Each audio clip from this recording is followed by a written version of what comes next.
அண்மை செய்தியை பார்த்துக் கொண்டிருக்கிறோம். நெல்லை, குமரி, தூத்துக்குடி, தென்காசி ஆகிய 4 மாவட்டங்களிலும் 5000 பேர் களப்பணிகளில் ஈடுபட்டிருப்பதாகவும் விரைவில் சீரான மின்சாரத்திற்கு நடவடிக்கை மேற்கொள்ள 3 சிறப்பு குழுக்கள் நியமனம் செய்யப்பட்டிருப்பதாகவும் அமைச்சர் தங்கம் தென்னரசு அறிவித்திருக்கிறார்.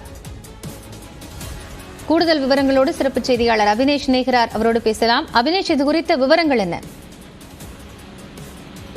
காயத்ரி, தென் மாவட்டங்கள்ல ஒரு கடுமையான ஒரு வெள்ளம் ஏற்பட்டிருக்கிறது. குறிப்பாக திருநெல்வேலி, தூத்துக்குடி, கன்னியாகுமரி, அதே போல தென்காசி ஆகிய மாவட்டங்கள்ல ஒரு கடுமையான வெள்ள பாதிப்பு ஏற்பட்டிருக்கக்கூடிய நிலையில அந்த 4 மாவட்டங்கள்ல சிறப்பு குழுக்கள் ஏற்பாடு செய்யப்பட்டிருக்கிறது. இதன் மூலமாக விரைவாக மின்சாரம் வழங்குவதற்கான ஏற்பாடுகளை செய்திருப்பதாக அமைச்சர் தங்கம் தென்னரசு தெரிவித்திருக்கார். குறிப்பாக திருநெல்வேலி, தூத்துக்குடி, தென்காசி மற்றும் கன்னியாகுமரி உள்ளிட்ட மாவட்டங்களில் சீரான மின்சாரம் வழங்க 3 சிறப்பு குழுக்கள் நியமிக்கப்பட்டு 5000 பேர் களப்பணியில் ஈடுபட்டிருப்பதாகவும் அமைச்சர் தங்கம் தென்னரசு குறிப்பிட்டிருக்கிறார். குறிப்பாக